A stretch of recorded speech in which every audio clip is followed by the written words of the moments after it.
ప్రస్తుతం తెలంగాణ రాజకీయాల్లో ఒక చర్చ బలంగా వినిపిస్తోంది. కేసీఆర్ పాలన మళ్లీ రావాలా అన్న ప్రశ్న. ప్రజల్లో కొన్ని వాదనలు ఇలా వినిపిస్తున్నాయి.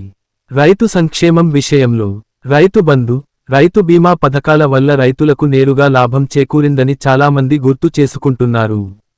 నీటి ప్రాజెక్టులు, కాళేశ్వరం వంటి భారీ ప్రాజెక్టులతో వ్యవసాయానికి నీరు అందిందని అభిప్రాయం. అభివృద్ధి పనులు, హైదరాబాద్తో పాటు గ్రామీణ ప్రాంతాల్లో కూడా అభివృద్ధి జరిగిందని కొందరు చెబుతున్నారు. నిరంతర విద్యుత్, 24 గంటల విద్యుత్ సరఫరా రైతులకు పెద్ద ఉపశమనమని ప్రజలు చెబుతున్నారు. అయితే మరోవైపు అప్పులు పెరిగాయి, ఉద్యోగాల సమస్యలు ఉన్నాయనే విమర్శలు కూడా ఉన్నాయి. మొత్తానికి ప్రజలు తమ అనుభవాల ఆధారంగా తామే నిర్ణయం తీసుకునే దశలో ఉన్నారు.